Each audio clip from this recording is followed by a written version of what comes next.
So assistant principal Jeremy Bolin from Cobb School in Greenwich, Connecticut was caught on video saying he does not hire Catholics because they're brainwashed, they're way too conservative. He doesn't mind hiring Protestants because the Protestants in that area tend to be progressive. And he bragged that the teachers can get away with teaching Democrat philosophy, progressive agenda, without mentioning politics. So they're very savvy about that. Basically, we're going to get the kids to think like a progressive, is what he said. So Project Veritas is the group that got him. They went undercover, and like always, they use the arrogance and the pride of the liberal they're interviewing. And the Bible says pride comes before a fall. And you see it every time. The Planned Parenthood people that were bragging about selling body parts with David Dalton. You've seen it when Biden's campaign talked about how they would lie and deceive the general population through the media, and they brag. You know, basically everything we know that they do, and they try and hide. When you get them where they think they're in a safe place, having a few drinks with a pretty girl, they all boast. And this is how James O'Keefe always gets his man. And James O'Keefe happens to be a Catholic, which is pretty cool. So the superintendent suspended this assistant principal and hired an outside attorney, not because he's unbiased and he wants to be unbiased in his hiring and not prejudiced and discriminatory, but because he's probably worried about a lawsuit. I'm sure that's all it is. But this is, you know, Catholics were the last people that can get discriminated against. And you see it time and time again.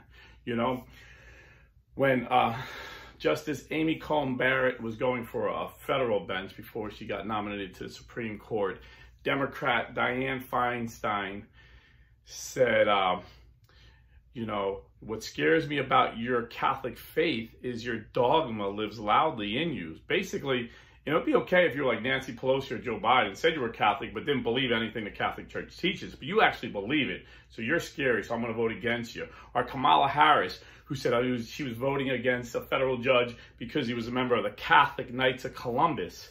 And they were very, very pro-life. And that was too much for her to vote for. So the Catholics in America are the last group of people that can get discriminated against, and nobody makes a big deal about it. So this is not surprising to me. This is not surprising to me at all. The liberals have gotten into the school system. They've gotten into every branch of government. And every branch of government is run by unelected, progressive, socialistic, communistic bureaucrats. And they're pushing their agenda. But I think I know the answer how to defeat this. It's the teaching called Catholic subsidiarity.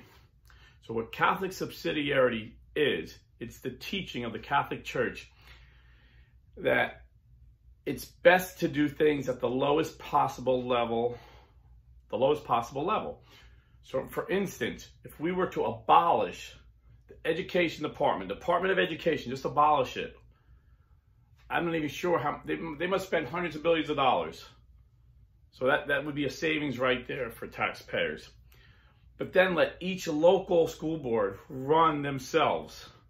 They don't have a national, they don't have a federal, not even a state. They can do it at a local level. Just have the support of the state governor. So like, for example, in Florida, Governor DeSantis can say, okay, we don't have to answer to the federal government how we want to run the school system. This is how we're going to run it. The money that we pay, maybe $10,000, $15,000 for every public school teacher, we're going to give a voucher to every child, and he could choose to go to a public school or a Catholic school or a Protestant school or a Muslim school. It's up to them. and then let the best schools win. Ironically, the Democrats have been blocking. This is a brilliant idea. This is the way of getting poor black kids who are stuck in failing schools out. They can use their voucher and go across town to a fancy white school, or they can go to a private school, and the best school will survive. And the people that want liberal progressives, they can find themselves a liberal progressive school. But I think most Americans will choose a common sense conservative school, you know, because right now, the chokehold that these bureaucratic liberals have on America is this. The Biden administration is pressuring school districts to allow boys who identify as girls into girls' bathrooms, or they're going to withhold funding. And we've seen what happened in Virginia, where this kid raped, he got dressed as a girl, went into a bathroom and raped a 14-year-old girl, brutally raped it, like violently raped her. And then that liberal superintendent of schools just transferred the kid quietly to another school where he did the same thing, brutally raped another girl in a bathroom while he was identifying as a girl. And the lying liberal media shows the father going after the school board member and the cops throwing him down. And they're saying these parents are acting like terrorists. And then Joe Biden's corrupt DOJ, Merrick Garland, starts labeling parents as the problem, saying these parents are acting like terrorists. So we need to abolish the education department. If Trump gets in there, he needs to abolish them. DeSantis gets in there, he needs to abolish them. Just like we need to abolish the FBI, or at least reform the FBI. I'll keep this brief. The way I said in the last video about the FBI, the way we reform them if we don't want to abolish them.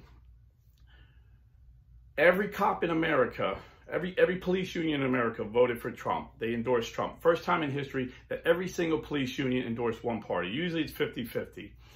But not one police union would endorse Joe Biden because their agenda is so radical and crime is rampant wherever the Democrats are running, wherever their Democrat policies are in place, crime is rampant. So the police knew this was dangerous. Yet, the FBI is run and is full with these liberals who hate conservatives and hate Republicans, hate capitalism. Why is that? Well, because to become a cop, you don't need a college degree. To become an FBI agent, you do. And 90% of our colleges are run by liberal Marxists. This is a fact. This is no mystery. This is a fact. So they're producing all these liberal kids who are going into the FBI that hate America. So we get rid of the college degree requirement. Instead, you could have a college degree, or you could have 4 years of police service or 4 years of military service. And you will get people that believe in law and order, that believe in America, that love America, that love capitalism in the FBI.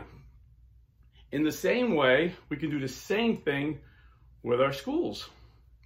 In Florida, my wife and I, when we first moved down here, our landlord was a pastor of a Baptist church. They ran a school. He offered us both jobs as school teachers, and neither one of us have a degree, no degree at all, no college whatsoever, not even some college. And but he knew I was smart enough to teach the high school kids, and my wife used the same curriculum as they did to homeschool our kids. A Becca curriculum was a Christian curriculum we used for homeschooling. He said it's the same curriculum. You have the same teacher guys you're using at home. And he knew my wife taught all 5 of our kids how to read phonetically, write, and spell phonetically by the time they were 4 years old at like a 5th grade level. So he knew she could do it. So if you get rid of the bureaucrats in Washington and you let the local school boards decide, you can present this. Okay, well, maybe you want to go to a school where the teachers don't have degrees, but they're conservative Catholics or they're conservative Protestants. Or maybe you want to go to a school where people have degrees and they're conservative Catholics and they're Protestant, you know. So what I'm saying is, let us make that choice. Don't let the bureaucrats in Washington keep making these choices for us. So we got to get back So what started this country, what made this country great was Catholic subsidiarity, basically limited government. And we got to limit the power these liberals in Washington have. And the good news is people are waking up. In the most liberal school district in Virginia, they voted out all the liberal school board members and replaced them with conservative ones.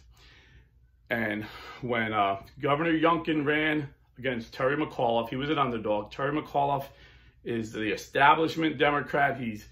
He ran Bill Clinton's campaign the first time around. He was I think he was a governor prior to Virginia. He was a very powerful name in Virginia, and he was beat by an unknown. He was beaten soundly by Governor Glenn Youngkin running on this. So people are aware. When it comes to our kids, people wake up. You know, in theory, yeah, you know, transgenderism is good. I don't know what Pope Francis means when he says it's demonic. I don't think it's demonic, you know, but when it comes down to your kids, whether you vote Democrat or Republican, when someone tells you there's going to be boys in the girls' locker room, I don't know any Democrat dad with half a brain that even wants that. Never mind the Republicans. So this is an issue we can come together on, and we can get some Democrats to vote our way. But it all starts this November. We got to take over the House and take over the Senate. And don't let the media does this every year. Oh, the polls look like the Republicans aren't going to win as many seats in the House, and they're probably not going to win the Senate. That's nonsense. We're going to win the House by 40, 50 seats, and we're going to win the Senate. Take that to the bank and stay Catholic.